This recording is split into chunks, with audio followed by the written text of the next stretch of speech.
একদম তুই আমার কাছে আসবি না, তাহলে কিন্তু তোকে আমি খুন করে ফেলবো। তোমার কাছে আসতে আমার বইই গেছে? তুমি কি ভেবেছো তোমাকে বিয়ে করেছি বলেই তোমাকে বইয়ের অধিকার দেব? কখনোই না। তাহলে বিয়ে করলি কেন? তোর জন্য আজকে আমাকে জোর জবরদস্তি করে বিয়েটা দিল। তুই কেন তো বিয়েতে বারণ করলি না? আমি না হয় ভালো না সেই জন্য তোমাকে বিয়ে করেছি, তাহলে তুমি তো সাধু, একদম সন্ন্যাসিনী মেয়ে, তাহলে আব্বু আমাকে বলতে পারোনি? হারামজাদা, তোর গার্লফ্রেন্ড থাকতে তুই কি করে পারলি আমাকে বিয়ে করতে? আমার বান্ধবী যদি এইসব জানতে পারে তাহলে সুইসাইড করবে নির্ঘাত। কি করব? আব্বু জোর করে আজকে ধরে বেঁধে তোমার সাথে বিয়ে দিয়ে দিবে, আমি বুঝতেই পারিনি। গতকাল অবধি কিছুই জানতাম না। দুপুরে আব্বু বাসায় এসে বলল আজ নাকি তোমার সাথে আমার বিয়ে। আমি কিছুই বুঝতে পারিনি। যখন জিজ্ঞেস করেছি বলেছে বারবার তোমাদের বাসায় যাবে। আব্বু নাকি বুঝে গেছে তোমার সাথে আমার সম্পর্ক আছে, কিন্তু ভাবতেও পারেনি যে একদিনে গিয়ে মামার সাথে কথা বলে বিয়েটা ঠিক করে ফেলবে। একদম মিথ্যে বলবি না কুত্তা। তুই খুব ভালো করেই জানতি যে ফুপা আমাদের বাসায় গিয়েছে আর বিয়েটা ঠিক করেছে। এরকম কিছু জানার পরেও তুই কি করে পারলি আমাকে বিয়ে করতে? তোমার কি মাথা খারাপ হয়েছে?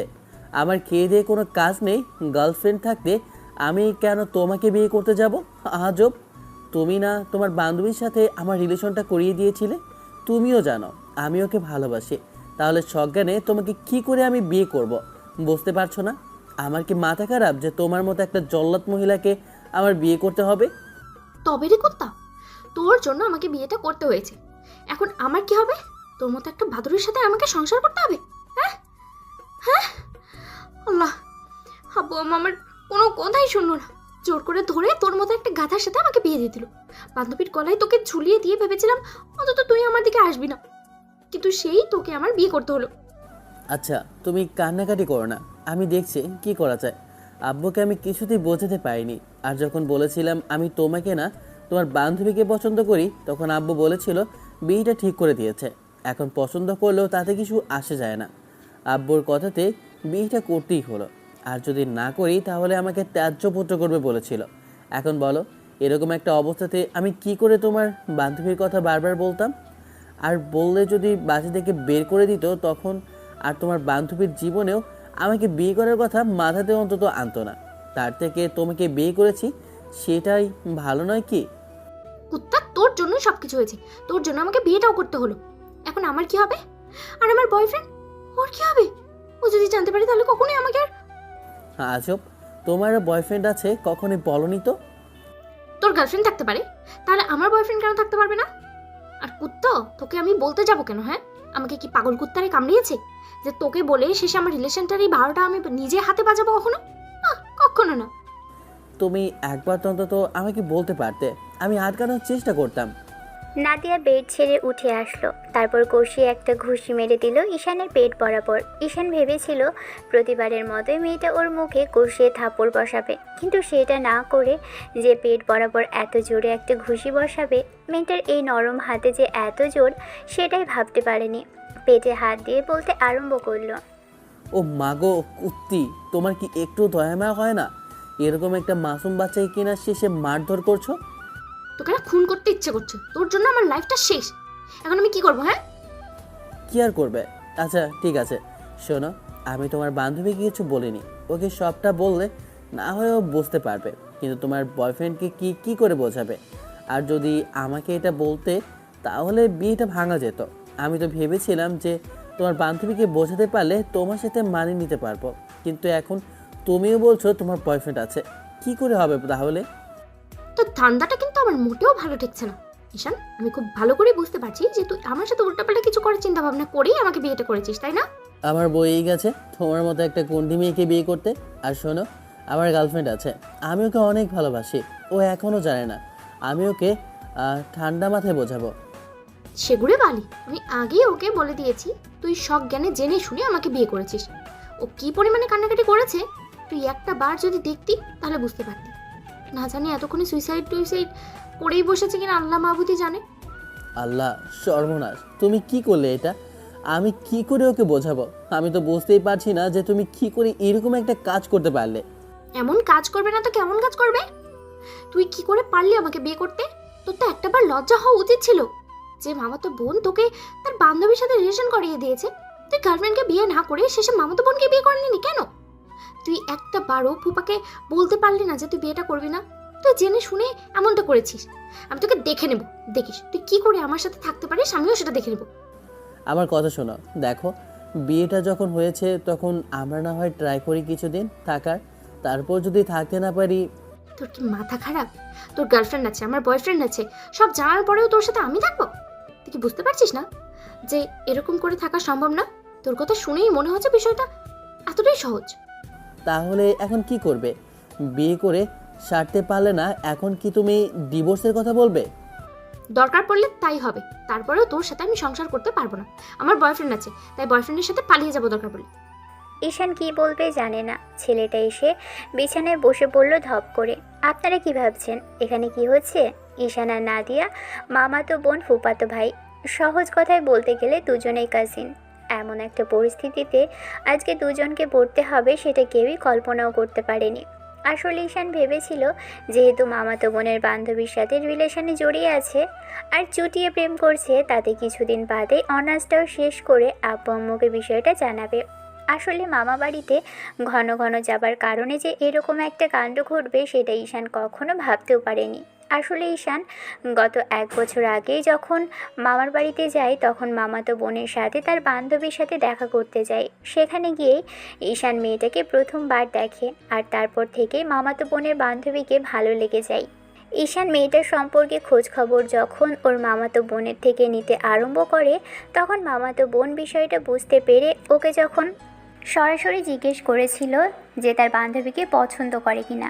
ঈশান বলেছিল পছন্দ করার মতোই একটা মেয়ে, দেখতে ভারী মিষ্টি, তাই ঈশানেরও ভালো লেগে গিয়েছিল। সেজন্য নাদিয়া ঈশানের সাথে বান্ধবীর কথা বলিয়ে দেওয়ার চেষ্টা করেছিল। প্রথমে মেয়েটা ইগনোর করলেও পরে ঈশান বেশ খানিকটা ইগো দেখিয়ে মেয়েটাকে বেশ কয়েকটা কড়া কথা শোনায়। তাতে মেয়েটা বুঝতে পারে যে এতটাও নাটক করা ঠিক না। কোনো ছেলে যদি কথা বলতে চায় তাহলে এতটা ঢং দেখানো ভালো কথা হয়নি। সেজন্যই হয়তো পরবর্তীতে ঈশানের সাথে মেয়েটা কথা বলেছিল। ও বলেছিল প্রেম ভালোবাসার মধ্যে জড়াতে চায় না, কিন্তু ঈশান মানতে নারাজ ছিল। পুরো 6টা মাস মেয়েটার পিছনে সময় দিয়েছে, তাই বারবার মামা বাড়িতে যেতে আসতে হয়েছে।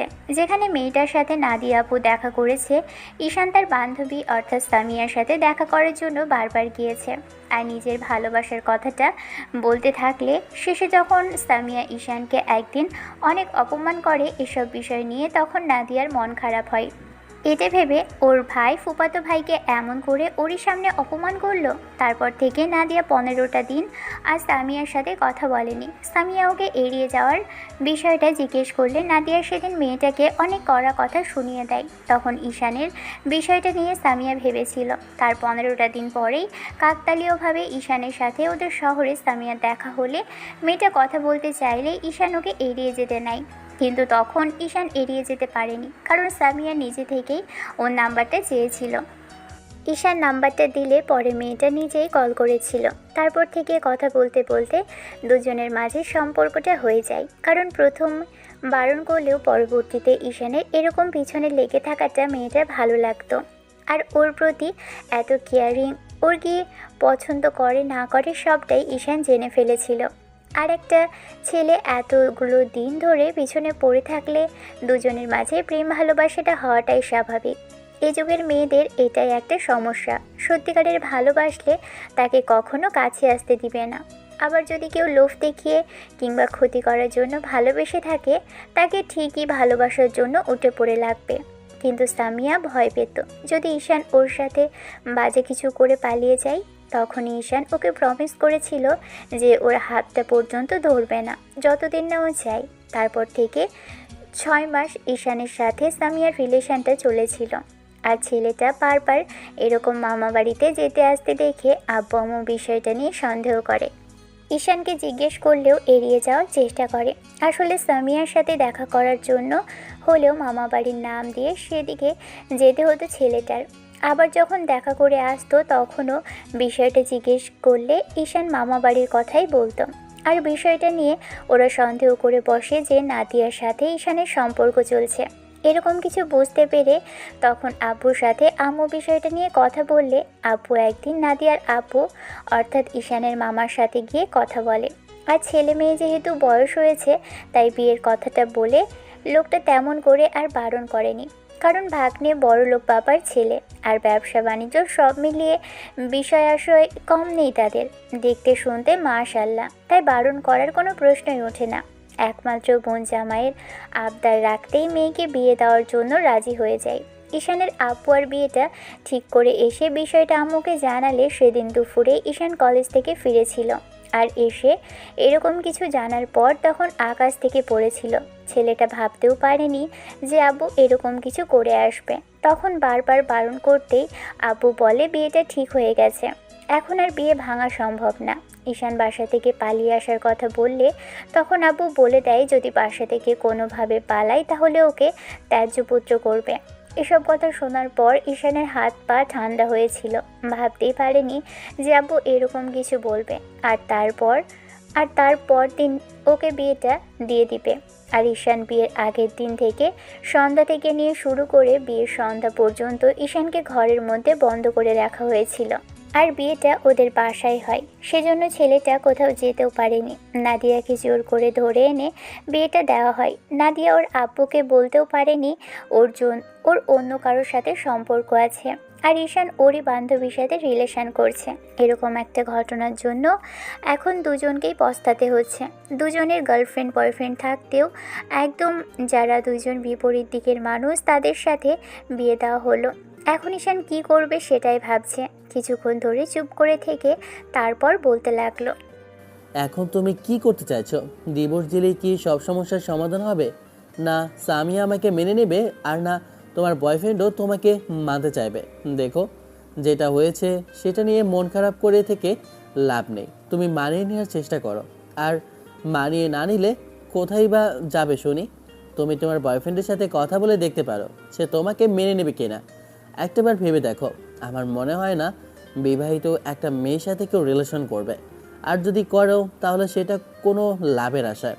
এখন আমি চাইছি দুজনে একটু সময় নেই। যদি দুজনের দিক থেকে দুজন মেনে নেয় তাহলে না হয় এসব নিয়ে ভাবা যাবে, আর যদি না মেনে নেয় তাহলে আমি বলছি কি আমরা সবটা মেনে নেওয়ার চেষ্টা করি।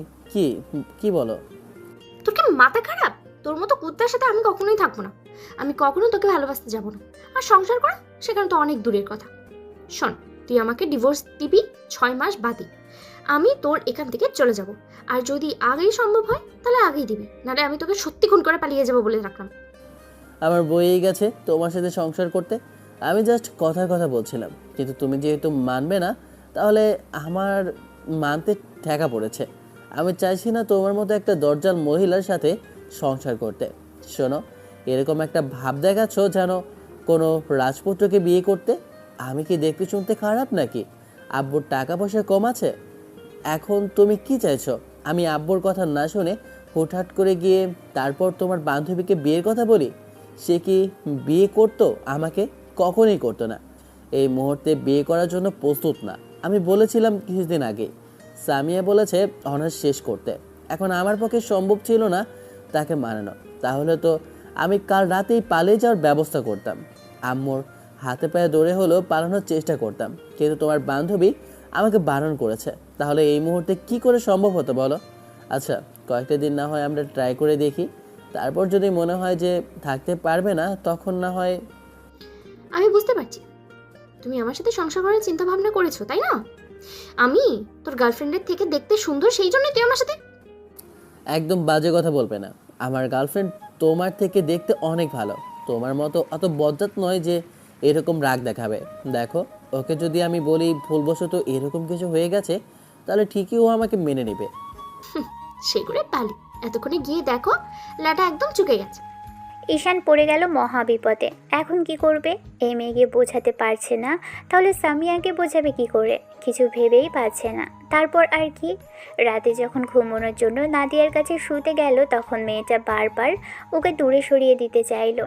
ঈশান আর উপায় না পেয়ে তখন নিজে থেকেই ব্যালকানিতে চলে আসলো। সামিয়ার কথা ভেবে বড্ড বেশি ভয় লাগছে। তাহলে কি মেয়েটা উল্টাপাল্টা কিছু করে বসেছে?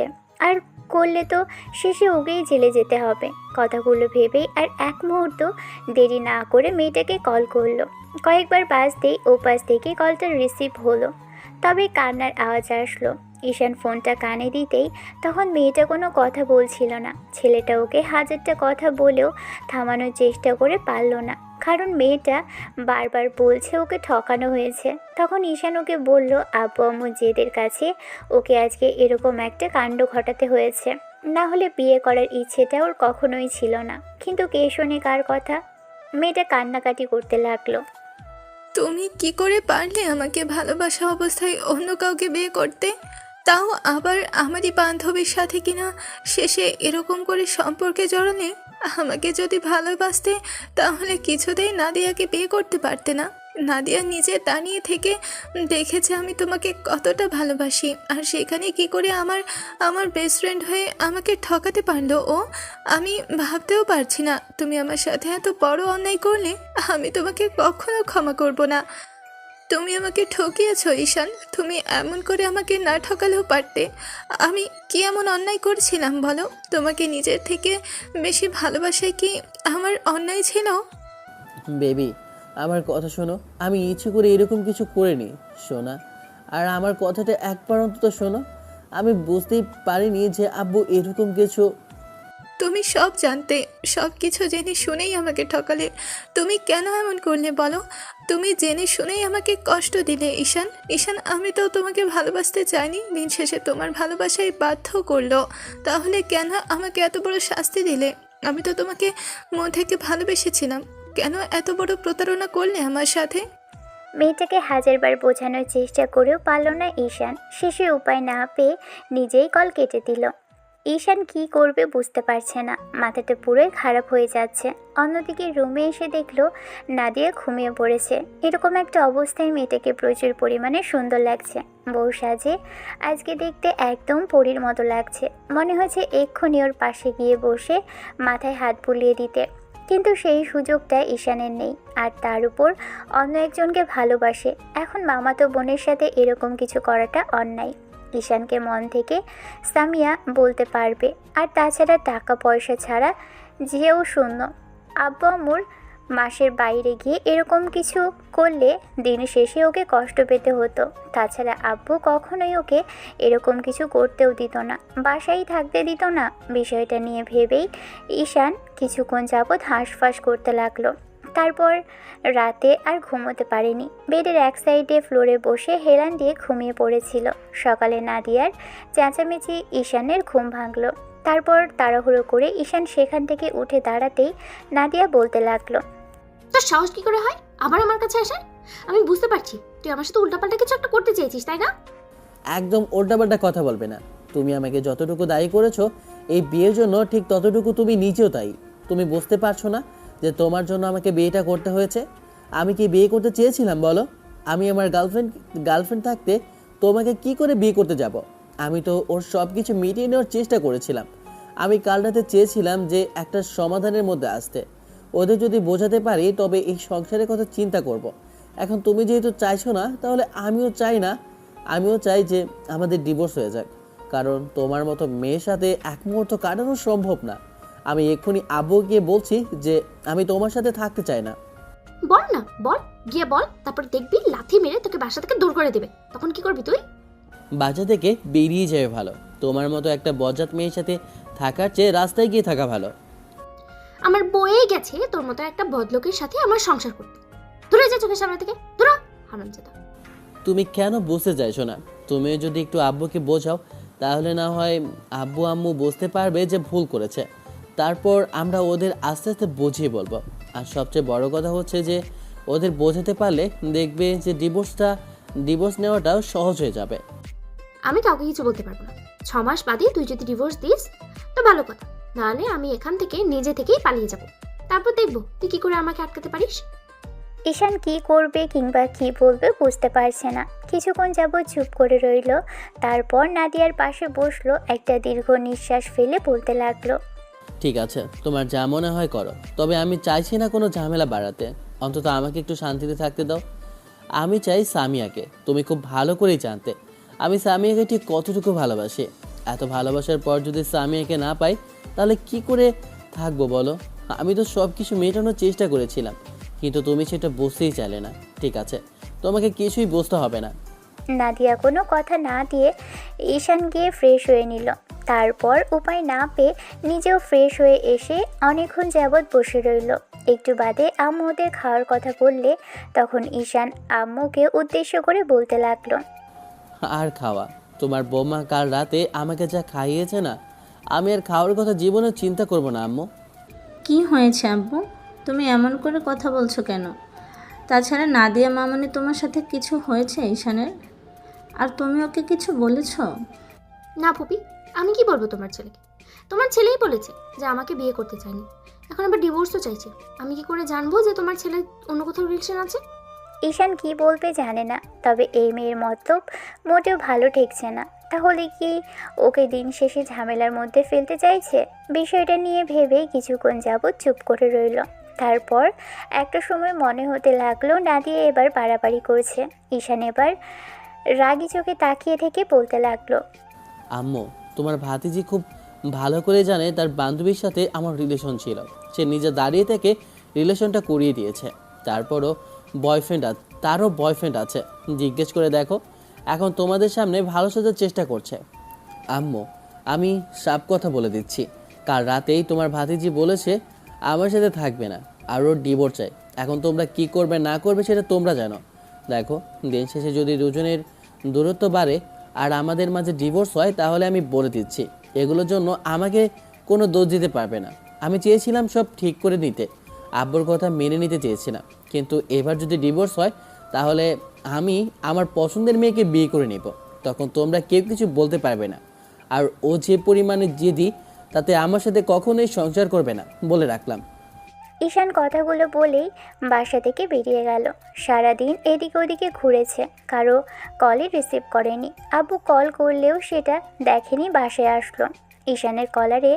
ঈশানের কপালে কষ্ট আছে সেটা খুব ভালো করেই জানতো।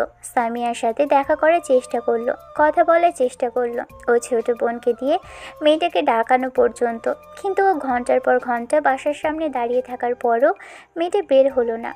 ঈশান হাজারবার কল করলো, মেসেজ করলো, ভয়েস মেসেজ পাঠালেও টেক্সট কিছুরই উত্তর আসলো না। শেষে হতাশ হয়ে বাসায় চলে আসলো। সন্ধ্যার মুখে বাসায় ফিরতেই আব্বু এসে শার্টের কলার ধরে টেনে নিয়ে ডাইনিংয়ে এনে কষিয়ে একটা থাপড় বসালো। ঈশান আর চোখে তাকিয়ে থেকে তারপর একটা দীর্ঘ নিঃশ্বাস ফেলে বলতে আরম্ভ করলো, সব কিছু না জেনে না শুনে জোর করে কাল বিয়ে দিয়েছ, আর এখন এরকম করে গায়ে হাত তুলে বোঝাতে চাইছো তুমি আদর্শবান বাবা? তোমার সাহস কি করে হয় আমার মুখের উপর কথা বলার? শায়লা, দেখেছো তোমার ছেলে কতটা বকে গেছে, যে বাইরে বাইরে ঘুরে এসেছে, তারপর মিথ্যা বলল যেন ওর বিয়েটা এখন না দেই, আর সারা জীবন এরকম লটর পটর করে বেড়াতে পারে। আর আজকে বিয়ের পর এসে এখন এরকম কথা বলছে। এই হচ্ছে ছেলের শাসন না করার ফল। এসব দিন দেখারই ছিল শায়লা। আপু, আমার কথা শোনো। আমি কখনো বলিনি যে আমি নাদিয়াকে ভালোবাসি। নাদিয়া আপুকে আমি কখনো ভালোবাসিনি, বোনের চোখে দেখেছি। কিন্তু তোমরা জোর করে আমাকে বিয়ে দিয়েছ। তোমাদের ভাতিজি কাল রাতে আমাকে বলেছে সে ডিভোর্স দিবে আর তার বয়ফ্রেন্ড আছে। জিজ্ঞেস করে দেখো, সে যদি বারণ করে তাহলে তার আব্বু আম্মুর মাথায় হাত রেখে বলতে বলো যে সে মিথ্যা বলেছে। নাদিয়া এবার ভয় পেয়ে গেল, ছেলেটা কি সত্যি এরকম কিছু করবে? বিষয়টা ভেবে নাদিয়া আমতা আমতা করতে লাগলো। আব্বু নাদিয়ার দিকে তাকিয়ে থেকে তারপর ছেলেকে মারতে গেলে তখন আম্মু আব্বুকে আটকে দিল আর বলতে লাগলো, ছেলের গায়ে হাত তুললে কি সব সমস্যার সমাধান হয়ে যাবে? তুমি কি চাইছো বলো তো? ছেলেকে মারলে সব ঠিক হয়ে যাবে? কখনোই কিছু ঠিক হবে না। মারবে না তো কি করবে? সংসার না করে এখন বিয়ের পর বলছে যে ডিভোর্স চাই। এরকম নাটক আর কতদিন করবে? ও যখন তখন যা ইচ্ছা তাই করবে, আর আমাকে সেটাই মেনে নিতে হবে। বারবার মামার বাড়িতে গিয়ে বসে থাকে। মামা তো বোনের সাথে কখন কি করে বসে, সেটার জন্যই তাকে বিয়ে দিলাম। সব বিষয়ের পেছনে তোমরা যেটা ভাবো সে কারণ থাকে না। আব্বু না জেনে না শুনে আমার জীবনটাকে নষ্ট করে দিলে। তোমরা বুঝতে পারছো না যে এই মেয়ের সাথে আমি কিছুতেই থাকতে পারবো না। আব্বু আবারও ঈশানকে মারতে গেলে তখন নাদিয়া এসে আব্বুর হাত ধরে ফেললো আর বলতে আরম্ভ করলো, ওর কোনো দোষ নেই, সব দোষ আমার। আমার সাথে বিয়ে হওয়ার পর থেকেই ও এরকম করছে। তোমাকে আমারও উচিত ছিল বলা যে ও অন্য কাউকে ভালোবাসে। জোর করে কেন আমাদের বিয়েটা দিলে তোমরা? ঈশান ভাবলো যে নাদিয়া হয়তো এবার নিজের ভুলটা বুঝতে পেরেছে, তাই সব কিছু বলে দিবে। ঈশান দীর্ঘ নিঃশ্বাস ফেলতেই তার উল্টোটা হলো, কারণ নাদিয়া বলতে আরম্ভ করলো। আমি জানি তুমি আমাকে ভালোবাসো না কখনো, কারণ আমি তোর মামাতো বোন। তুই আমাকে মামাতো বোন ভেবেই এসেছিস। তারপরে আমি কখনো চাইবো না তোর সাথে ভালোবাসা, কিন্তু দয়া করে তুই ডিভোর্সের কথা বলিস না প্লিজ। আব্বু ফুপির কথাতে খুব আশা নিয়ে তোর সাথে আমার বিয়েটা দিয়েছে। এখন যদি জানতে পারে যে তুই এরকম কিছু করছিস তাহলে অনেক কষ্ট পাবে, জানিস। মেয়েটা কথাগুলো বলেই কান্না করতে লাগলো। ঈশান অবাকে চরম পর্যায়ে পৌঁছে গেল। এই কি অবস্থা, মেয়েটা এরকম কান্না করছে কেন? তাহলে কি ওকে আবার কোনো বিপদে ফেলতে চাইছে? কথাগুলো ভেবেই ঈশান বলতে আরম্ভ করলো। ভালোই নাটক করতে জানো আপু। এরকম একটা নাটক তুমি আব্বুর সামনে করবে আমি ভাবতেও পারিনি। আমাকে আর কত খারাপ বানানোর ইচ্ছা আছে তোমার? কাল রাতে তো বেডেও শুতে দাওনি, আর এখন কি বাসা থেকে বের করে দেওয়ার ইচ্ছা আছে? দেখেছো পপি, ওকে আমি বলেছি আমরা সব ঠিক করে নেব, যেটা ছিল বিয়ের আগে ছিল। কিন্তু ঈশান কিছুই ঠিক করতে চাইছে না, উল্টো আমাকে কিসব বাজে বাজে কথা বলছে। আমি জানতাম তোমার ছেলে আমাকে কখনো মানবে না, তাই আমাদের সাথে কথা বলতে চেয়েছিল, কিন্তু আব্বু জোর করে বিয়েটা দিল। ঈশান কিছু বলে ওঠার আগেই আব্বু কষিয়ে আবারও 2টা থাপড় বসালো ওকে। এবার নাদিয়া কান্না করতে করতে গিয়ে ঈশানকে জড়িয়ে ধরল। ঈশান হতবাক হয়ে যাচ্ছে মেয়েটার এরকম কর্মকাণ্ডে। তাহলে কি ওকে খারাপ বানানোর জন্যই এরকম কিছু করছে? তাই হবে। জোর করে মেয়েটাকে ছাড়িয়ে নিয়ে ঈশান রুমে চলে আসলো। তারপর ওয়াশরুমে গিয়ে কিছুক্ষণ শাওয়ারের নিচে দাঁড়িয়ে রইল। তারপর ফ্রেশ হয়ে বের হতেই দেখলো নাদিয়া টেবিল হাসছে। ঈশান এসে ওর সামনে দাঁড়ালো, বেশ শান্ত কণ্ঠে বলতে লাগলো। আমি সামিয়ার সাথে দেখা করতে গিয়েছিলাম। আমি ওকে সব সত্যি বলতে গিয়েছিলাম। তুমি তো চাও না এই বিয়েটা থাক, তাহলে আমিও চাই না জোর করে তোমার সাথে বিয়েটা রাখতে। তারপর অন্তত এই নাটকটা করে আমাকে আর ছোট করো না। তুই নাটকে কি দেখেছিস? তুই দেখবি আমি ঠিক তোকে কতটুকু যন্ত্রণা কষ্ট দিয়ে আমি তোকে তিলে তিলে মারবো। তুই বুঝতে পারবি মামাতো বোনের বান্ধবীকে ভালোবাসার পরে তাকে বিয়ে করাটা কত বড় অন্যায়। সেটা তুই আস্তে আস্তে ঠিকই বুঝতে পারবি। তুই একটু একটু করে কষ্ট পাবি। তোর সামনে আমি দাঁড়িয়ে থেকে প্রেম করিয়ে দেখিয়ে দেব, আর তুই কিনা শেষে আমাকে বিয়ে করার জন্য উঠে পড়ে লেগেছিলি। এর জন্য তোকে শাস্তি পেতেই হবে, দেখিস। ঈশান কিছু একটা ভেবে বলতে আরম্ভ করলো। তাহলে ডিভোর্সটাই তোমার শেষ কথা? ঠিক আছে, তুমি ডিভোর্স পাবে, কিন্তু তার জন্য আমাকে জ্বালিও না প্লিজ। আমাকে আমার মতো থাকতে দাও। আমাকে এরকম বারবার ঝামেলার মধ্যে ফেলো না। আমি চাইছি না তোমার সাথে কোনো ঝামেলা হোক। আর তুমি এটুকু ভাবতে পারছো না যে তোমার সাথে ডিভোর্স হলে তোমার পরিবারের সাথে আমি কিংবা আমার পরিবারের সম্পর্কটা নষ্ট হয়ে যাবে, আর কখনো তোমাদের সাথে আমাদের আর কোনো সম্পর্ক থাকবে না। না থাকবে, সব তোর জন্য হয়েছে। এগুলো যদি হয় সব দোষ তোর। আমি চাইনি তোকে বিয়ে করতে, কিন্তু জোর করে আমাকে বিয়েটা দেওয়া হয়েছে। আমার পক্ষে সম্ভব না তোর সাথে সংসার করা। আমি আমার বয়ফ্রেন্ডকে বিয়ে করে নিয়ে এখান থেকে চলে যাব। 7টা দিন এমন করেই কাটলো। প্রত্যেক দিন ঈশান বাসা থেকে বেরিয়ে যায় নাদিয়ার অত্যাচারে। আর সামিয়ার সাথে দেখা করতে গেলে মেয়েটা ওর সাথে কোনোভাবেই কথা বলে না। কী করবে, কি করা উচিত ঈশান কিছুই বুঝতে পারছে না এই মুহূর্তে। তাহলে কি মেয়েটা ওকে ভুল বুঝলো? ছেলেটা কোনো সুযোগই পেল না মেয়েটাকে কিছু বলার। তারপর আর কি, এমন করেই যতদিন ঈশান বাইরে গেছে আর সন্ধ্যায় ফিরেছে ততদিন আব্বুর হাতে মার খেয়েছে আর নাদিয়ার টর্চার সহ্য করতে হয়েছে। মেয়েটা ওর জীবনটা পুরোই অতিষ্ঠ করে তুলেছে। ঈশান জানে না এখন কি করবে, তবে ওর রাগ হয়েছে এটা ভেবে যে নাদিয়া কেন এরকম করছে। ঈশান এইটুকু বুঝতে পারছে নাদিয়া এখনও বয়ফ্রেন্ডের সাথে যোগাযোগ রেখেছে। এই বিষয়টা নিয়ে ঈশানের খুব খারাপ লাগছে। এটা ভেবেই যে নাদিয়া পারতো সামিয়াকে বিষয়টা বলতে, অন্তত তাতে ওদের সম্পর্কটা নষ্ট হতো না। আর মাঝখানে ডিভোর্স দিয়ে নিলেই তো দুজনের কাছে চলে যেতে পারতো। তাহলে ওকে এত ঝামেলার মধ্যে ফেলার কি আছে? ঈশান তো একাদশী নয়। নাদিয়া পারতো আব্বু আম্মুকে বোঝাতে, তাহলে কেন বলল না? সেটা ঈশান বিষয়টা নিয়ে বলার চেষ্টা করেছিল। আব্বু আম্মু তো কিছু শোনেইনি ওর কথা। ঈশান প্রত্যেক দিন বাসায় এসে দেখে নাদিয়া কারোর সাথে কথা বলছে। জিজ্ঞেস করলে এড়িয়ে যায়। এমন করেই কয়েকটা দিন চলল। বাড়িতে বসে থেকে ভালো লাগছে না, তাই কলেজে যেতে আরম্ভ করেছে। কিন্তু আব্বু বলে দিয়েছে অফিসে যেতে, কিন্তু এই মুহূর্তে অফিসে যাওয়াটা সম্ভব না বলে এক প্রকার ছেলে বেঁকে বসেছে। আর তাতেই আব্বুর রাগ করলো। ঈশান কলেজে এসে মনমরা হয়ে বসে আছে। গত 7 দিনের একটা দিনও সামিয়ার সাথে কথা হয়নি। আর নাদিয়া সব সময় ওর সাথে মিসবিহেভ করেছে। মেয়েটা আগে এরকম ছিল না, রাগারাগি আর ঝামেলা করলেও ওর সাথে তেমন কোনো ঝামেলা করতো না, কিন্তু আজকাল ওর সাথে কথাই বলতে চায় না। সব সময় কথা বললেই কেমন খ্যাক খ্যাক করে ওঠে। ঈশানের এই বিষয়টা মোটেও ভালো লাগছে না, তাই মেয়েটার থেকে দূরে সরে থাকার চেষ্টা করছে। রাতে ওকে বেডে শুতে পর্যন্ত দেয় না। ঈশানের বন্ধুরা কলেজে এসে দেখলো ছেলেটার চোখ জোড়া লাল হয়ে আছে, তাই বন্ধুরা ওকে জিজ্ঞেস করলো, কিরে তোর কি সমস্যা? চোখ লাল হয়ে যাচ্ছে কেন? নতুন বিয়ে করলে তার উপর আবার বাসর করলি, 7 দিন পর কলেজে আসলি, আমাদের বিয়েতে ইনভাইটও করলি না, এখন আবার দেখছি চোখ লাল। তার মানে কি রাতে ঘুম হয় না? ভাবি ঘুমাতে দেয় না, তাই তো?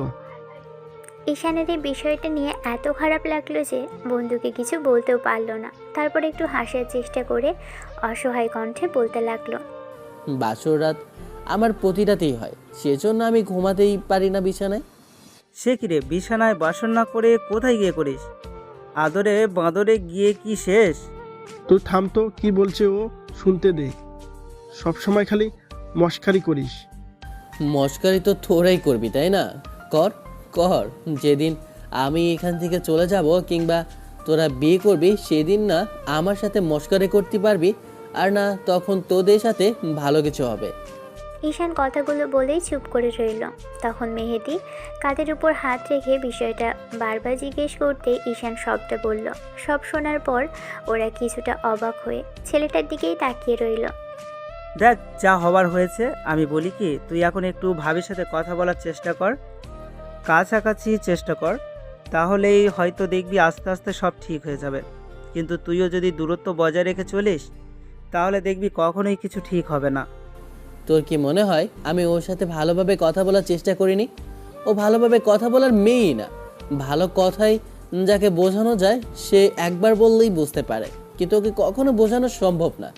তার উপর ও বয়ফ্রেন্ডের সাথে এখনও রিলেশনটা কন্টিনিউ করছে। সে হয়তো জানেও না যে ওর সাথে আমার বিয়ে হয়ে গেছে। অন্যদিকে ওর বান্ধবী আমার গার্লফ্রেন্ডকে বিয়ের আগের দিনই বলে দিয়েছে ওর সাথে আমার বিয়ে ঠিক হয়েছে। আব্বু আম্মু আমার ফোনটা পর্যন্ত কেড়ে নিয়েছিল। আমি মেয়েটার সাথে যোগাযোগ পর্যন্ত করতে পারিনি। যদি পারতাম তাহলে অনেক আগেই ওকে নিয়ে পালিয়ে যেতাম। দেখ ভাই, বিয়ের আগে এরকম প্রেম ভালোবাসা সবারই দু একটা থাকে। মেয়ের থাকে, না হলে ছেলের থাকে, কিন্তু বিয়ের পর স্বামীর ভালোবাসা পেলে সব ভুলে যায় মেয়েরা। তাই বলছি কি, সব ঠিক করে নে। দেখ, তারপর না হয় এখন ভাবিও তোর থেকে দূরে দূরে থাকবে। দিন শেষে যদি তুই তাকে ভালোবাসার চেষ্টা করিস তাহলে দেখবি আর দূরে থাকতে পারবে না। আর কতই তো হচ্ছে যে মামাতো বোন, চাচাতো বোন, খালাতো বোনকে মানুষ বিয়ে করে। এমন তো না যে এটাই প্রথম আর এটাই শেষ। তোদের এমন একটা সমস্যাকে সামান্য বলে মনে হচ্ছে? তোদের সবই তো বললাম। ওর যেমন বয়ফ্রেন্ড আছে তেমনি আমার গার্লফ্রেন্ড আছে। আমার গার্লফ্রেন্ডের সাথে আমার যোগাযোগ নেই, কিন্তু ওর বয়ফ্রেন্ডের সাথে ওর যোগাযোগ করেছে। ওর যদি সেই ইচ্ছাই থাকতো আমাকে বিয়ে করার কিংবা আমার সাথে সংসার করার, তাহলে বারবার আমাকে এমন করে কষ্ট দিত না, আমাকে আব্বা আম্মুর সামনে ছোট করতো না, আর নিজে থেকে সবটা শেষ করে দিয়ে সংসার করার চেষ্টা করতো। কিন্তু ওর মাঝে তেমন কোনো চিন্তা ভাবনাই নেই। আজ নেই কাল হবে, এসব নিয়ে এত চিন্তা করিস না। আর যেটা করলাম সেটা নিয়ে একটু ভেবে দেখ। তোর তো আবার ভাবনা চিন্তা না করলে মাথা খোলে না, তাই সবটা ভেবে নে, তাহলে বুঝতে পারবি যে দিন শেষে আমার কথাটাই ঠিক হয়েছে। সবার মাঝে মিনিট 5 নীরবতা চলল। তারপর মেহেদি একটা দীর্ঘশ্বাস ফেলে বলল, আমারও তাই মনে হয় বন্ধু, তুই একটু ট্রাই করে দেখ, তাহলে মনে হয় সমস্যার সমাধান হতে পারে। ঈশান সেদিনের মতো ক্লাস শেষ করলো। বাসায় এসে দেখলো নাদিয়া সবে মাত্র গোসল শেষ করেছে আর এখনই ব্যালকানিতে দাঁড়িয়ে আছে। মেয়েটা আজ আর কারোর সাথে কথা বলছে না, হয়তো দাঁড়িয়ে আকাশ দেখছে। বিষয়টা ভেবে ঈশান ব্যালকানিতে আসলো। কিছুক্ষণ ধরে চুপ করে দাঁড়িয়ে থেকে দেখলো মেয়েটার শাড়ি গলিয়ে উন্মুক্ত কোমরটা দেখা যাচ্ছে। সাদা ধবধবে কোমরটা দেখতে একদম ধনুকের মতো বাঁকানো। ঈশান কিছুক্ষণ চুপচাপ সেখানেই দাঁড়িয়ে রইল। তারপর হঠাৎই একটা দুষ্টু বুদ্ধি মাথায় কাজ করলে তখন এগিয়ে এসে মেয়েটার একদম পিছনে দাঁড়ালো। নাদিয়া আনমনেই কি যেন একটা ভাবছে, তাই ঈশানের উপস্থিতি টের পেল না। ততক্ষণে ঈশান যা করার করে ফেলেছে, কারণ নাদিয়ার শাড়ির নিচ দিয়ে 2 হাত পেটের উপর রেখে তারপর ওকে পিছন থেকে জড়িয়ে ধরতেই মেয়েটা চমকে উঠল। সাথে সাথে ও নিজেকে ছাড়িয়ে নেওয়ার চেষ্টা করলে ঈশান ওর ঘাড়ে গলায় নাক ডুবিয়ে দিয়ে ঘাড়ে আর গলায় নাক ঘষতে লাগলো। তারপর কয়েকটা চুমু খেয়ে নিজেই নাদিয়া ছটফট করতে আরম্ভ করলো আর বলতে লাগলো, কি করছিস তুই? ছাড় আমায়। আর এসব কি ধরনের অসভ্যতামি? তুই জানিস না আমি তোকে পছন্দ করি না, আমি চাই না এরকম কিছু হোক। আর তুই কি না? তুমি না চাইলেও আমি চাই, কারণ আমি তোমার বর। আর বর হয়ে বউয়ের কাছে আসা কোনো অন্যায় নয়। বিয়েটা করেছো, তোমার অন্যায় ছিল, আর আমারও অন্যায় ছিল। তাই আমি চাইছি না এখন আর ওসব ধরে রাখতে। আমি চাই তুমিও নিজে থেকে এখন আমাকে ভালোবাসো আর সব কিছু ভুলে যাও। যেহেতু আমার গার্লফ্রেন্ড আমাকে ছেড়ে গেছে, তুমি তোমার বয়ফ্রেন্ডকে ছেড়ে দেবে আর সংসার করবে আমার সাথে। আমার সাথে তোমাকেই থাকতে হবে, ভালো আমাকেই বাঁচতেই হবে। আমি যেমন গার্লফ্রেন্ডের ভালোবাসা পাওয়ার পর তোমাকে ভালোবাসবো, তুমি ঠিক তেমনিভাবে আমাকে ভালোবাসবে। বাঁচবে কিনা সেটা তোমার ব্যাপার, তবে আমি জোর করে ভালোবাসা আদায় করে নিব। এই ধরনের মশকরা কিন্তু আমার মোটেও পছন্দ না। ঈশান ছাড় আমাকে বলছি। তুমি ছাড়তে বললে কি আমার ছাড়তে হবে? আমি কখনোই ছাড়বো না, বলেছি না? আর ভালো, তুমি তোমার বয়ফ্রেন্ডকে বলে দিবে যে তুমি আর ওর সাথে থাকতে চাও না, আর তোমার বিয়ে হয়ে গেছে। সেটা তুমি একটু পরেই ফোন করে বলে দেবে। তার আগে এমন করে থাকতে দাও। বিয়ে করেছি 7 দিন হলো, বউয়ের কাছে আসেনি, আর এখন কিনা তুমি আমাকে দূরে সরিয়ে দিতে চাও? এরকম কিন্তু একদমই ভালো না। এবার কিন্তু বেশি বাড়াবাড়ি হয়ে যাচ্ছে। ঈশান দেখ, এর ফল একদম ভালো হবে না। আমাকে ছাড়, না হলে তোর তোর আমি কি হাল করবো সেটা নিজেও জানি না। বাড়াবাড়ি তুমি এতদিন করেছো, কিন্তু আমি এখন ঠিকই করছি। স্বামীর অধিকার আছে স্ত্রীর কাছে আসার। তুমি বিয়েটা না মানলেও আমার কিছু যায় আসে না। কতদিন তুমি আমার থেকে দূরে থাকতে পারো আমি সেটাও দেখতে চাই। তোমার কারণে আমার গার্লফ্রেন্ড গেছে না, তাই ভালো তোমার আমাকেই বাঁচতেই হবে। আজব তো, আমার জন্য তোর গার্লফ্রেন্ড যাবে কি করে? আমি তোর গার্লফ্রেন্ডকে বলেছি চলে যেতে, আমার বয়ফ্রেন্ড তো যায়নি। তাহলে তুমি কেন আমার গার্লফ্রেন্ডকে এইসব বলেছো? তোমার কি অধিকার আছে আমাদের ব্রেকআপ করিয়ে দেওয়ার? তুমি নিজেরটা ভালো বুঝতে পারো, আমার দিকটা একবারও ভাবোনি। তুমি আসলে স্বার্থপর। এবার নাদিয়া ঈশানকে জোর করে ছাড়ালো। তারপর ওর দিকে ফিরেই একটা থাপ্পড় মারতে গেলে ঈশান মেয়েটার হাতটা ধরে ফেললো। তারপর 2 হাত ধরে পিছনের দিকে নিয়ে মুড়ে কোমর জড়িয়ে ধরে নিজের অনেকটা কাছে নিয়ে আসলো। মেয়েটা ছটফট করতেই ঈশান আলতো করে ওর মুখে একটা ফু দিল। সাথে সাথে নাদিয়া শান্ত হলো। ঈশান এক হাত ওর মুখের পাশে রেখে আরেক হাত কোমরে জড়িয়ে ধরে নাদিয়ার ঠোঁটের সাথে ঠোঁট মিলিয়ে দিতেই নাদিয়া চমকে উঠল। ভাবতেও পারেনি যে ঈশান এরকম কিছু করে বসবে। কয়েক সেকেন্ড পার হতে না হতেই নাদিয়া ধাক্কা মেরে ঈশানকে দূরে সরালো। তারপর কষিয়ে 2টা থাপ্পড় বসাতেই ছেলেটা হতভম্ব হলো। ঈশান ওর দিকে ফিরতেই নাদিয়া খেয়াল করলো ঈশানের কপালটা কেটে গেছে। ব্যালকানির রেলিংয়ের সাথে লেগে হয়তো এরকম কিছু হয়েছে। তারপরও সেদিকে কোনো প্রকার নাদিয়া ফলো করলো না। ঈশানের দিকে নাদিয়া অগ্নি দৃষ্টিতে তাকিয়ে রাগী কণ্ঠে বলতে লাগলো, তোর বদমাইশ কোথাকার! তোর লজ্জা করে না গার্লফ্রেন্ড থাকতে শেষে এসে আমার সাথে এইসব করতে? তুই আমাকে ফিজিক্যালি হ্যারাসমেন্ট করেছিস, এর জন্য আমি তোকে ছাড়বো না বলে রাখলাম। তোর আমি কি হাল করি তুই শুধু দেখিস সেটা। তুই আমাকে বিয়ে করেছিস না, তোকে এর জন্য শাস্তি পেতে হবে। তুই আমাদের দুজনের জীবনটাই নষ্ট করে দিয়েছিস। এক আমার বান্ধবীর করেছিস, আর দ্বিতীয়টা করেছিস আমার সাথে। তোর জন্য এই মেয়েটার কাছে, আর তুই এখানে এসে আমার সাথে পুরুষত্ব দেখাচ্ছিস। কাপুরুষ একটা! তোর যদি এই সাহস থাকতো তাহলে তুই সামিয়ার কথা কেমনে বললি না বাসায়? বলেছিলাম তো, কিন্তু কেউ বিশ্বাসই করেনি। আর তুমি তো অনেক সাহসী, তাহলে কেন বলতে পারলে না? ওদের বলে দিলেই আর আমার সাথে তোমার বিয়েটা হতো না। তুমি নিজের দোষটা দেখছো না, বারবার খালি আমাকে দোষারোপ করছো। তুমি কি চাও বলো তো? সত্যি করে বলবে। তুমি আমাকে না ভালো থাকতে দিচ্ছ আর না নিজে ভালো থাকছো। কোনো একটা তোমাকে বেছে নিতে হবে। হয় আমার সাথে ভালো থাকবে, না হয় এখান থেকে গিয়ে আমাকে ভালো থাকতে দেবে। তোর মতো একটা ছেলের সাথে থাকার কোনো প্রশ্নই আসে না। দেশের ছেলের অভাব পড়েনি যে আমি তোর মতো একটা লম্পটের সাথে থাকবো, যেখানে গার্লফ্রেন্ড রেখে এসে আমাকে বিয়ে করতে পারে, আবার বউয়ের কাছে স্বামীর অধিকার ফলাতে জোর করতে পারে। তোর সম্পর্কে আমার খুব ভালো করে জানা হয়ে গেছে। তুমি কি চাও এখন? তুই বুঝতে পারছিস না আমি তোর মুখটা দেখতে চাই না? আর কখনো তোর সাথে থাকতেও চাই না। তুই আমাকে মুক্তি দিবি, আমি তোর থেকে জাস্ট মুক্তি চাই। আমার জীবনে সবচেয়ে বড় ভুল ছিল আমার বান্ধবীর সাথে তোর রিলেশনটা করিয়ে দেওয়া, ওর সাথে পরিচয় করিয়ে দেওয়া, নাহলে তুই বারবার আমার বাসায় যেতে না। আর আব্বু আম্মু সন্দেহ করে আজ তোর সাথে আমার বিয়েটাও দিয়ে দিত না। যত নষ্টের গোড়া হয়েছিস তুই, তোর জন্য সব হয়েছে। ঈশান কিছুক্ষণ চুপ করে দাঁড়িয়ে রইল, তারপর একটা সময় বাসা থেকে বেরিয়ে গেল। সেদিন কষ্ট, রাগ আর ক্ষোভ নিয়ে সেই যে বেরিয়ে গেল ছেলেটা, তারপর আর পুরো 4 মাস কোনো খোঁজ খবর পাওয়া যায়নি। আর এই 4 মাসে না বাসায় গিয়েছে আর না বাসায় গিয়ে ওর কোনো খোঁজ খবর পেয়েছে। আব্বু আম্মু অনেক খোঁজার চেষ্টা করলেও কোনো লাভ হয়নি। নাদিয়া ভেবেছে মুক্তি পেয়ে গেছে, কিন্তু প্রথমের দিকে মেয়েটা মুক্তি পেয়ে গেলেও পরবর্তীতে এই মুক্তিটাই যেন ও চাইছিল না। এমন অনিশ্চিত মুক্তির জন্য মেয়েটা হাঁসফাঁস করছিল। নিজের মনের দিক থেকে এই মুক্তিটা যেন ওর জন্য খুব বেশি কষ্টদায়ক হয়ে উঠেছিল। যে মুক্তিটা বারবার ঈশানের কাছে চাইছিল, সেই মুক্তিটা আজকে নাদিয়াকে যন্ত্রণা দিয়ে মারছে। মেয়েটাকে ঠিকমতো নিঃশ্বাসটাও নিতে দিচ্ছে না। এখন প্রতিটা রাত, প্রতিটা মুহূর্তে, প্রতিটা দিন নাদিয়া বিশ্বাস করে ঈশান ফিরবে, ওর জীবনে আবার ফিরবে। কিন্তু ঈশান আদৌ কি কখনো মেনে নেবে এসব? সেদিন যে ছেলেটা ওর আচরণের কারণে বাসা থেকে বেরিয়ে গেছে, সেই ছেলেটাই ওর লাইফে আবারও ফিরে এসে কেউ কি ভালোবাসবে? ওকে কি আবার সে আগের মতো মেনে নিতে চাইবে? আচ্ছা, ঈশান কি আদৌ বেঁচে আছে, নাকি অন্য কারোর সাথে সম্পর্কে জড়িয়েছে, তাকে বিয়ে করে নিয়ে সুখে আছে? আর সামিয়ার তো কোনো খবরই জানে না নাদিয়া, কারণ ওই দিনের পর থেকে নাদিয়ার সাথে সামিয়ার কোনো কথা হয়নি, আর যোগাযোগও হয়নি। সামিয়ার সাথে অনেকবার যোগাযোগ করার চেষ্টা করলেও নাদিয়ার সাথে কোনো প্রকার যোগাযোগ করেনি। আর মেয়েটার বাসায় গিয়েও ওকে পায়নি। কয়েকবার গিয়েছিল, তারপর গিয়ে দেখলো যে বাসার দরজায় তালা দেওয়া, আর জানতে পারলো যে সেখানে আর ওরা কেউ থাকে না। এমন কিছুর জন্য নাদিয়া প্রস্তুত ছিল না।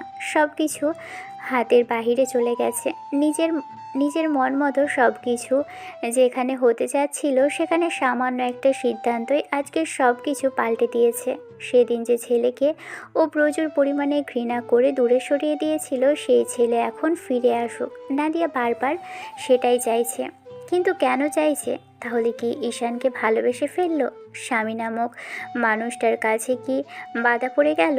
আম্মু বারবার বলেছিল কবুলের শক্তিটা অনেক বেশি, আর সেই কবুলের শক্তিটাই হয়তো আজকে ওকে বুঝিয়ে দিচ্ছে যে ঈশানকেও ভালোবেসে ফেলেছে। আর সেদিনের এই বলা কথাগুলো আজকে নাদিয়ার কানে বাজে। তাহলে গিয়ে ঈশানকে এরকম করে তাড়িয়ে দিয়ে জীবনের সবচেয়ে বড় ভুলটা করলো, তাই হবে হয়তো। তাহলে ছেলেটা আজকে এমন করে বাসা থেকেও বেরিয়ে যেত না, আর কেউ অমন করে হারাতে হতো না। নাদিয়া মনে প্রাণে চাইছে ঈশান ফিরে আসুক। আদৌ কি ছেলেটা কখনো ফিরে আসবে? কথাগুলো ভেবেই কেন জানি বুকের ভিতরটা হাহাকার করে উঠছে। তাহলে কি সেদিন ঈশানের বলা কথাগুলোই ঠিক ছিল? সেদিন যদি ঈশানের কথাগুলো একটু মনোযোগ দিয়ে শুনতো আর একটু ভাবার চেষ্টা করতো, তাহলে আজ হয়তো এরকম কষ্টে ওকে পড়তে হতো না। ঈশান সেদিন বলেছিল বিবাহিত কোনো মেয়ের সাথে কোনো লাভের আশা ছাড়া কোনো ছেলে সম্পর্ক রাখে না। নাদিয়ার বয়ফ্রেন্ড যাকে তথাকথিত সেই ভালো মানুষ আর ভালোবাসার মানুষ বলে ভেবেছিল, সেই ছেলেটা দিন শেষে ওর ক্ষতি করতে যাচ্ছিল। কারণ ঈশান চলে যাওয়ার 1 মাস পর নাদিয়া তার বয়ফ্রেন্ডের সাথে অনেক দিন বাদে দেখা করতে যায়। সেদিন দেখা করতে যাওয়ার পর নাদিয়া ভেবেছিল ওকে সব খুলে বলবে, তারপর ঈশানের থেকে ডিভোর্স নিয়ে ওর কাছে চলে যাবে। কিন্তু সেদিনের সেই সিদ্ধান্তটাই ওর পুরো জীবনের সিদ্ধান্তটাকে পাল্টে দিতে বাধ্য করেছে। নাদিয়া সেদিন দেখা করতে যাওয়ার পর ওর বয়ফ্রেন্ড প্রথমে ওকে নানা কথা বলে প্রলোভন দেখায়, কিন্তু মেয়েটা বুঝতে পারছিল না যে হঠাৎ এই বিয়ের কথা কেন বলছে ছেলেটা, আর কোথাও একটা নিয়ে যেতে চায় ছেলেটা। তারপর রেস্টুরেন্ট থেকে খাওয়া দাওয়া শেষ করে নাদিয়া তার বয়ফ্রেন্ডের সাথে রাস্তায় বেরিয়েছিল। তখনই একটা গাড়ি এসে সামনে দাঁড়ায়।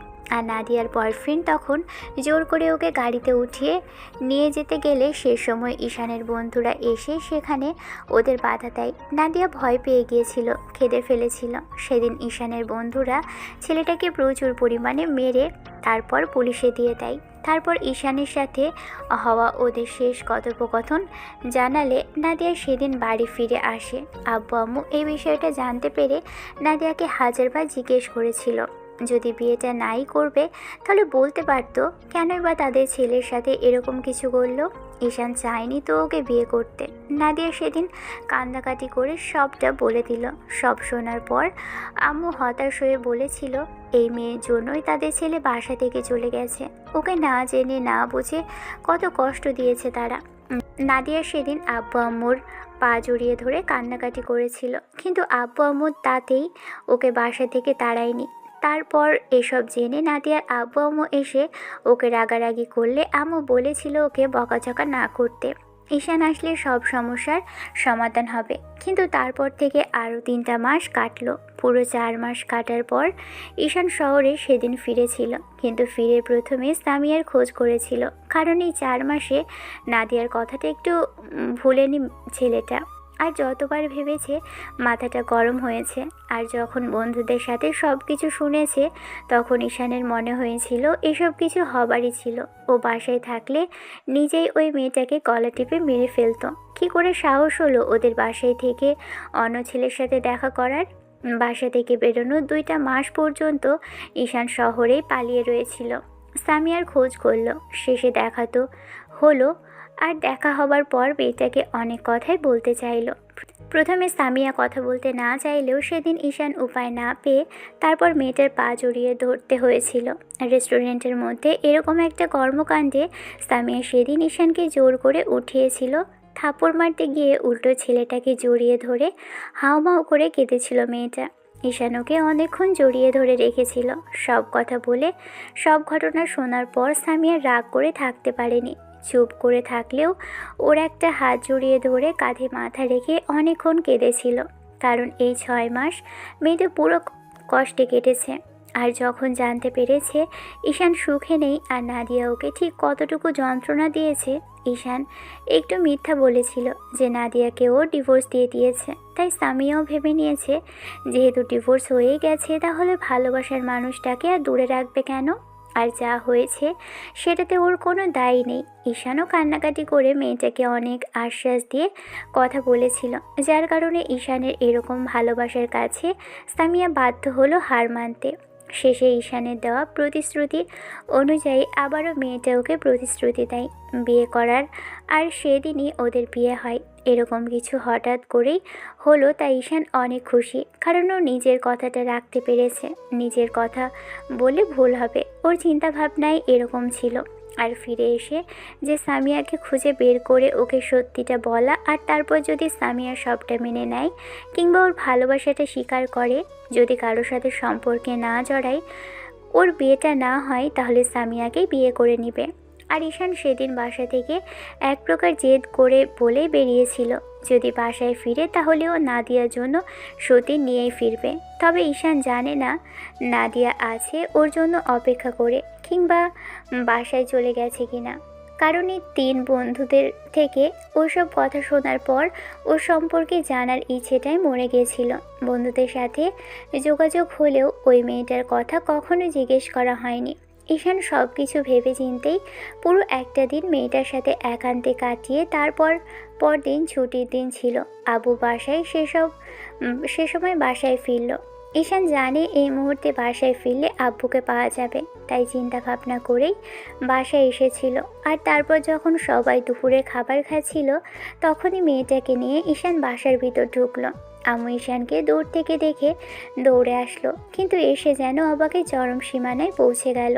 ঈশানের পাশে নতুন কাউকে দেখে আর সেই মেয়েটা বউ সাজে দাঁড়িয়ে আছে। ঈশান পাঞ্জাবি পরে মেয়েটার সাথেই দাঁড়িয়ে আছে। একটা হাস্যোজ্জ্বল চেহারা নিয়ে আম্মুর দিকে তাকিয়ে রইল ছেলে। এবার আম্মু খানিকটা অবাক হলো যখন মেয়েটা আম্মুর পায়ে হাত দিয়ে সালাম করলো। ঈশানও সালাম করে উঠে দাঁড়িয়ে বলতে লাগলো, বাসা ছেড়ে চলে যাবার জন্য অনেক বেশি সরি আম্মু, আমার কোনো উপায় ছিল না। তোমরা জোর করে যে কাজটা করেছিলে তার জন্য আমি বাধ্য হয়েছিলাম চলে যেতে। আর হ্যাঁ, ও আমার স্ত্রী, আমি ওকে বিয়ে করে নিয়েছি। আর খুব শীঘ্রই নাদিয়ার সাথে আমি ডিভোর্সের কাজটা কমপ্লিট করে ফেলবো। আম্মু ঈশানের মুখে এমন কথা শুনে হতভম্বের ন্যায় দাঁড়িয়ে রইল। তারপর হঠাৎই চিৎকার করে বলতে আরম্ভ করলো। ওগো শুনছো, তোমার ছেলে ফিরে এসেছে। এসে দেখো কাকে আবার নিয়ে এসেছে। আর কী সব আজে বাজে কথা বলছে। তুমি দেখো তোমার ছেলের মাথা খারাপ হয়ে গেছে। ঈশান এগিয়ে এসে ডাইনিংয়ে সোফায় বসতেই এরই মাঝে আব্বু এসে সামনে দাঁড়ালো। ছেলেকে দেখে তিনি অবাক হলেও তখন আম্মু কিছু বলার আগেই মেয়েটা গিয়ে আব্বুর পায়ে হাত দিয়ে সালাম করলো। এদিকে ঈশান ফিরেছে শুনে নাদিয়াও দৌড়ে আসলো। তারপর ঈশানকে দেখে যখন জড়িয়ে ধরতে যাবে তার আগেই চোখ পড়ল সামিয়ার দিকে। একে তো ওর বান্ধবী, তার উপর আবার এখন এ বাড়িতে এসে উঠেছে। এরকম কিছু দেখেই নাদিয়া থমকে গেল, কিছু বলার ভাষা হারিয়ে ফেলল। ঈশানের এরকম কর্মকাণ্ডে নাদিয়া কেন জানি ভয় হতে লাগলো। মেয়েটা তারপরও এগিয়ে এসে ঈশানের সামনে দাঁড়ালো আর কাঁপা কাঁপা কণ্ঠে বলতে লাগলো। তুমি ফিরে এসেছো? কিন্তু স্বামী এখানে কি করছে? তুমি না বাসা ছেড়ে রাগ করে চলে গিয়েছিলে, এতদিন কোথায় ছিলে? আর ওকে নিয়ে বাসায় এসেছো কেন? দেখো, কোনো মজা টজা করো না তো। তুমি খুব ভালো করে জানো আমি তোমার বউ। এই মুহূর্তে উল্টোপাল্টা কিছু বলো না প্লিজ। ওকে, আব্বু আমার সাথে কথা বলতে এনেছো তো, সেটা ঠিক আছে। আমরা ভালো দেখে স্বামীর জন্য একটা ছেলে ঠিক করে ওকে বিয়ে দিয়ে দেবো। তারপর তুমি ওকে এখান থেকে যেতে বলো প্লিজ। আমার কিন্তু ভয় লাগছে। আমাদের এরকম কার্যকলাপ কিন্তু আমার মনেও ভালো ঠেকছে না ঈশান। সব কিছু তোমার মন মতো হতে হবে নাকি? আর তুমি না আমার থেকে মুক্তি চেয়েছিলে, ডিভোর্স চেয়েছিলে? সেদিন বলেছিলে আমি মরে গেলেও কিছু যায় আসে না।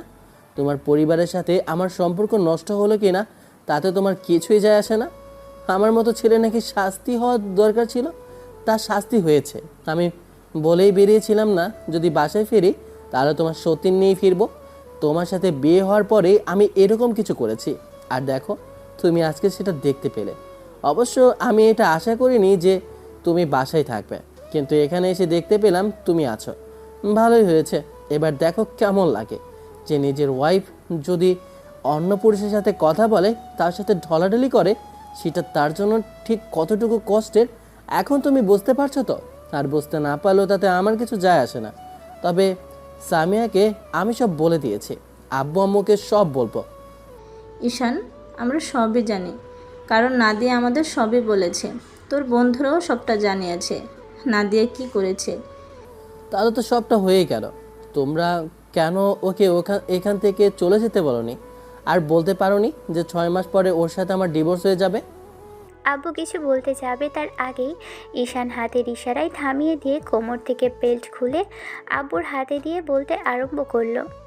আজকেও যদি তোমার ইচ্ছা হয় আমাকে প্রাণ ভরে মেরে নাও, তারপরও আমি বলবো আমি যেটা করেছি নিজের ইচ্ছাই করেছি। কিন্তু সেদিন তোমরা যেটা করেছিলে জোর করে করেছিলে, আমার কথাটা শোনার চেষ্টাও করেনি। ছোটবেলা থেকে তুমি যেটা চেয়েছো আমি সেটাই করেছি। নিজের মতো করে কিছু চিন্তা করতেও পারিনি। তার আগেই তুমি তার মধ্যে হস্তক্ষেপ করেছো। ছেলে মেয়ে বড় হলে তাদের সিদ্ধান্তের কিংবা মতামতের গুরুত্ব বাবা মায়ের দিতে হয়, কিন্তু তুমি তখন সেটা দাওনি। ছোটবেলা আর এই অবধির কথা বাদ দিলাম, সারা জীবন যার সাথে থাকবো তার সাথে থাকার জন্য যে সিদ্ধান্ত নেওয়া সেটাও না জেনে না শুনে নিয়েছো। এমন একজনের সাথে বিয়ে ঠিক করলে যাকে আমি আর সহ্য করতে পারবো না। আর সে আমাকে বলেছে আমি আমার বাড়ি থেকে যেন চোখের সামনে থেকে দূর হয়ে যায়। এখন বুঝতে পারছো তো সেদিন কি ভুল করেছিলে? নাও, এখন যদি তোমার রাগ থাকে তাহলে সেটা মিটিয়ে নাও। আবু বেলটা ধরে কিছুক্ষণ তাকিয়ে রইল, তারপর কেমন যেন নরম হয়ে গেল। বেলটা ফেলে দিয়ে ছেলেকে হঠাৎ আলতো করে বুকের সাথে জড়িয়ে ধরে বলতে লাগলো। আমাদের মাফ করে দিস বাপ, একমাত্র ছেলের সাথে এরকম অন্যায় করেছি। আর সেদিন নাদিয়া করেছে, তারপর বুঝতে পেরেছি তোর প্রতি অন্যায় করেছিলাম। আর অন্যায় যা আমার দ্বারা হয়েছিল আমি সব সহ্য নিতে চেয়েছিলাম, কিন্তু তুই যে মেয়েকে বিয়ে করে নিয়ে ফেললি, তাহলে নাদিয়ার কি হবে? এক বউ থাকতে আর একটা বিয়ে করে তুই কি বোঝাতে চাইছিস? আর তুই জানতিস না যে নাদিয়া ওই বাসাতেই আছে? আমি সবই জানতাম। আমি ওকে দেওয়া কথা রাখতে চেয়েছি আব্বু, তাই আমি বিয়ে করে নিয়েছি। হ্যাঁ, বলেছিলাম। এইটুকু তোমাকে আমার মিথ্যে বলতে হয়েছে, কারণ তুমি চাইতে না কখনো নাদিয়া থাকতে আমাকে বিয়ে করতে। আমি তোমার প্রতি সেদিন অন্যায় করেছি, আর আজকে মিথ্যাটা বলে আবারও অন্যায় করেছি। তারপরও আমি এইটুকু তোমাকে গ্যারান্টি দিয়েছি, আমি মন থেকে তোমাকে ভালোবাসি। আর নাদিয়া আজকের পর আর এখানে থাকবে না, কারণ ও চায় না আমার সাথে থাকতে, আর সেটাই নাদিয়া করবে। ম্যাম নিন, আপনি এখন চলে যেতে পারেন, কারণ আপনার আর কোনো প্রয়োজন নেই এই বাসাতে। ঈশান, তুমি এসব কি বলছো? আমি তো ভাবতেই পারছি না তুমি এরকম একটা কথা বলবে। প্লিজ এরকম কিছু বলো না। দেখো, আমি তো চাইনি এরকম কিছু হোক। আমি বিশ্বাসই করতে পারছি না তুমি তৃতীয় বিয়ে করে এসেছো। এরকম কিছু হবে আমি আমি ভাবতেই পারছি না। আমি আমি ভেবেছিলাম তুমি ফিরে আসলে আমি সবটা মেনে নিব আর মানিয়ে নিব। আমি ভুল করেছি ঈশান। দেখো, মজা করো না, সামিয়াকে চলে যেতে বলো। আর সামিয়া, তুই জানিস আমার সাথে ঈশানের বিয়ে হয়েছে, এখনো আমার স্বামী। আমি চাইলে ওকে ছাড়তে পারবো না। সেদিনের ওই অন্যায়ের পর আমি না অনেক বড় করে কঠিন পরিতাপে ভুগেছি। জানিস, তোকে তোকে হাজারবার খুঁজেছি। আমি তোর পায়ে ধরে ক্ষমা চাওয়ার জন্য তোকে একটা বারের জন্য হলেও খুঁজেছি, কিন্তু তুই আমার সাথে কথাও বলিসনি। প্লিজ আমাকে তুই মাফ করে দে। তারপর আমার প্রতি এমন অন্যায় করিস না। প্লিজ দেখে দেখে চলে যা দোস্ত। ঈশান, নাদিয়া কি বলছে? তুমি নাকি ওকে বিয়ে করার অবস্থাতেই আবার আমাকে বিয়ে করেছো? ওকে নাকি ডিভোর্স দাওনি? কেন মিথ্যে বললে আমায়? কারণ আমি তোমায় ভালোবাসি। জোর করে ওর সাথে আমার বিয়ে দেওয়া হয়েছিল, আর তোমার সাথে আমার বিয়েটা জোর করে হয়নি, আমরা স্বেচ্ছায় করেছি। আমি ওকে ভালোবাসি না, কিন্তু তোমাকে ভালোবাসি, তাই হারাতে চাইনি। এখন তুমি আমাকে যা শাস্তি দেওয়ার দিতে পারো। সানিয়া কাঁদতে কাঁদতে একটা জায়গায় বসে পড়ল। আম্মুকে ঈশান বলতেই উনি মেয়েটার কাছে গেল আর বোঝাতে লাগলো। সামিয়া ফুপিয়ে ফুপিয়ে কাঁদতে লাগলো। এবার নাদিয়াও কেঁদে উঠল আর বলতে আরম্ভ করলো।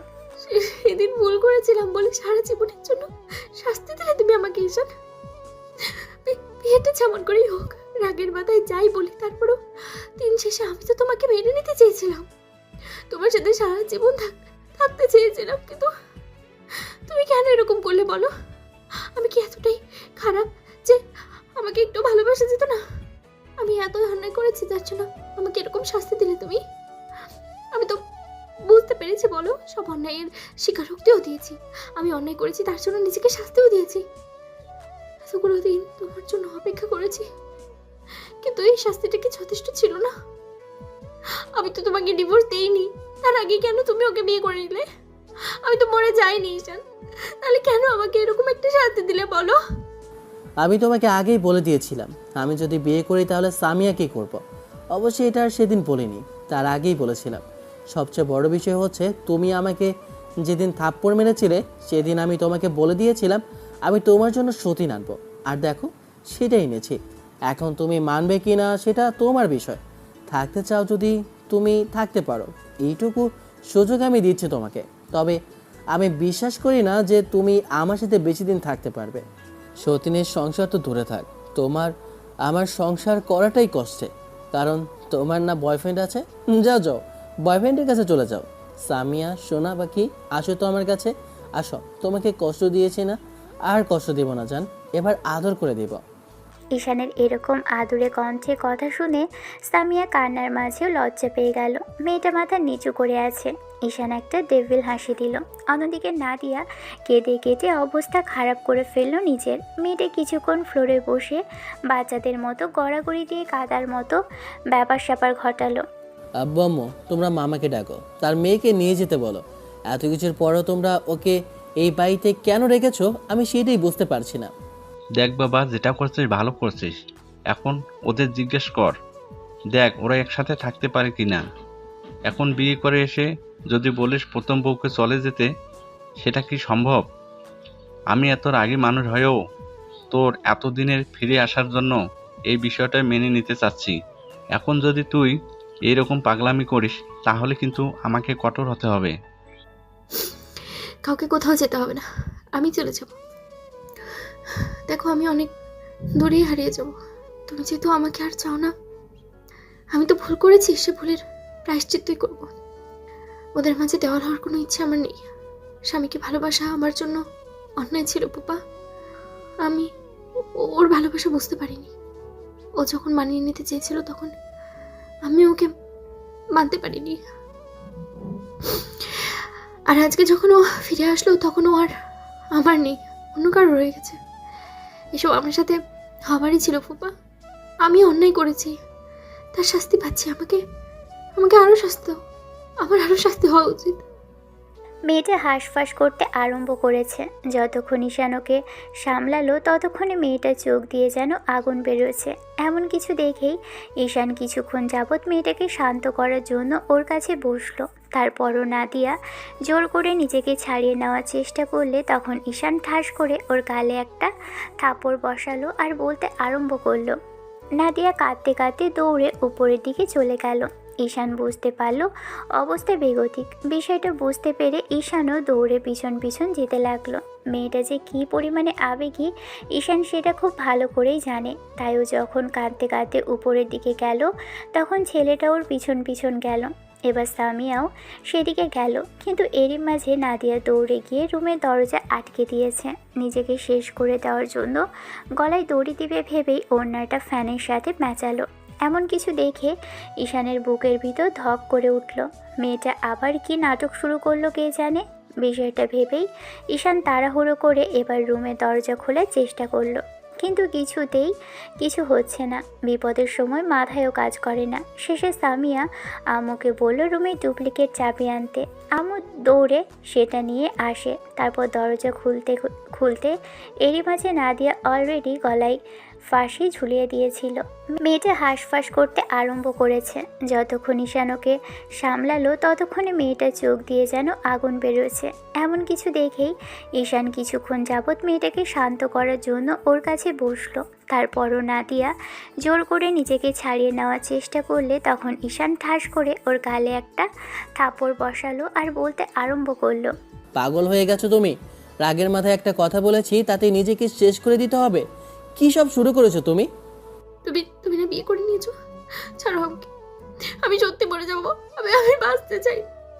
আমি এতগুলো দিন যাবো তোমার জন্য অপেক্ষা করছি, আর তুমি আমার জন্য কয়েকটা দিন অপেক্ষা করতে পারলে না? আমাকে একটা সুযোগ দিতে পারলে না? যাকে ভালোবাসো তাকে বিয়ে করে নিয়ে আসতে হলো। ও তো আমাদের মাঝে ছিল না এতদিন, তাহলে ওকে তুমি কেন নিয়ে আসলে আবার? সামিয়াও কান্নাকাটি করছে, নাদিয়া কান্নাকাটি করছে। কি করবে কে জানে। এবার সামিয়া রুমে এসে নাদিয়াকে বলতে লাগলো। তোর স্বামী তোরই থাকবে, আমি এখান থেকে চলে যাব। চুপ, একদম চুপ। কেউ কোথায় যাবে না। আমি চেয়েছি, আর যেহেতু বিয়ে একটা করেছি আর একটা করতে, আর এটা আমারই সিদ্ধান্ত ছিল। আমি ভেবেছিলাম যেহেতু নাদিয়া আমাকে মেনে নিতে চাইছে না, সেহেতু আমি চাই না ওর সাথে থেকে যেতে। আর নাদিয়া চলে গেলে আমি এমনিতেই তোমাকে বিয়ে করে নিতাম। এখন কি আমি কি এর জন্য শাস্তি দিবে? তো দাও, আমাকে মেরে ফেলো। আর তাতে যদি তোমাদের রাগ মেটে তো সেটা মেটাও। তবে একটা কথা কান খুলে শুনে রাখো, আমি সামিয়াকে ভালোবাসতাম, তাই বিয়েটা ওর সাথে আমার করার ইচ্ছেই ছিল। কিন্তু জোর করে তোমরা নাদিয়া আপুর সাথে আমার বিয়ে দিয়েছিলে। তাই এখন আমি বলছি, নাদিয়া যদি থাকার ইচ্ছে হয় আমাদের দুজনের সাথে মানিয়ে নিয়ে থাকবে। সামিয়া এমন কেউ নয় যাকে ও চেনে না। ও নিজে থেকে দাঁড়িয়ে থেকে সামিয়ার সাথে আমার রিলেশন করেছিল, তাই এখন ওকে মানিয়ে নিয়ে থাকতে হবে। ও যদি পারে থাকবে, না হলে তুমি চলে যেতে পারো। তবে একটা কথা, যদি মরার কথা আর একবার মুখে শুনি তাহলে থপড়েও তোমার গালের দাঁত আমি সব ফেলে দেব। নাদিয়া ফুপিয়ে কাঁদতে লাগলো। ঈশান কি বলল ও নিজেও বুঝতে পারেনি। বয়সে বড় একটা মেয়ের গায়ে হাত তুলবে। শেষে সামিয়া এসে নাদিয়ার পাশে বসলো। ওর চোখের পানি মুছিয়ে দিয়ে বলতে লাগলো। আমি ভুল করেছি বোন, আমি বুঝতে পারিনি যে তুই এখন এই বাড়িতে আসিস। ঈশান আমি মিথ্যে বলেছে। দেখ, আমি যদি জানতাম তুই এখানে আছিস তাহলে কখনো এখানে আসতাম না। তুই মাফ করে দিস আমাকে। দোষ আমারই। আমি সেদিন তোকে উস্কে দিয়েছিলাম। আমি বলতে পারতাম যে তোর সাথে ঈশানের রিলেশন আছে। বিয়ের সময় চুপ করে থাকাটা আমার অন্যায় ছিল। আমি বুঝতে পারছি, কিন্তু তার জন্য এখন কি করবো বল? কাউকে কিছু করতে হবে না, তোমরা সবাই একসাথে থাকতে পারো। আর যেহেতু তোমরা দুজন দুজনকে চেনো, এরকম না যে কেউ কাউকে চেনো না, তাই বলছে কি একসাথে থাকলেই তো বিষয়টা ভালো হয়। কিন্তু এসব কি সামিয়ার বাসা থেকে মেনে নেবে? আর নাদিয়ার আব্বু আম্মু এসব মানবে না। কেন মানবে না? তোমার ভাইয়ের মেয়ে যা করেছে তারপরে এসব না মানার কি আছে? নাদিয়া, তুমি মানাতে পারবে না তোমার আব্বু আম্মুকে? আমি কিন্তু তোমার থেকে বড়, তুমি আমার নাম ধরে রাখতে পারো না। সামিয়ার এমন দ্বারা কথাতে এবার ফিক করে হেসে ফেলল সবাই। ঈশান মেয়েটার চোখের পানি মুছিয়ে দিতেই নাদিয়া জাপটে ওকে জড়িয়ে ধরলো আর বলতে আরম্ভ করলো। একবার আমাকে একটা সুযোগ দিয়ে দেখ, আমি আর কখনো তোমাকে ছেড়ে কোথাও যাবো না, বিশ্বাস করো। সত্যি তোমাকে অনেক ভালোবাসবো।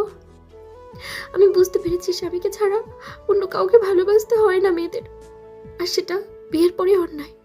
আমার উচিত ছিল সেদিন তোমাকে একটা সুযোগ দেওয়া, কিন্তু আমি সেই সুযোগটা তোমায় দেইনি, যার জন্য আমি অন্যায় করেছি। আমাকে শাস্তি দাও, কিন্তু এখান থেকে দাঁড়িয়ে দিও না প্লিজ। আমি চাই না তোমাকে ছেড়ে দূরে চলে যেতে, বিশ্বাস করো। ঈশান সামিয়ার সামনে নাদিয়াকে জড়িয়ে ধরল। মেয়েটাকে ভালোবাসে কিনা জানে না, তবে ওর প্রতি সিরিয়াস। আর বন্ধুদের থেকে যতটুকু শুনেছিল আর এখানে এসে যা দেখছে, তাতে মনে হচ্ছে তাড়িয়ে দেওয়াটা মোটেও ঠিক হবে না। কেউ যদি নিজের ভুল বুঝতে পেরে একসাথে থাকতে চায়, তাকে তাড়িয়ে দেওয়াটা শ্রেয় নয়।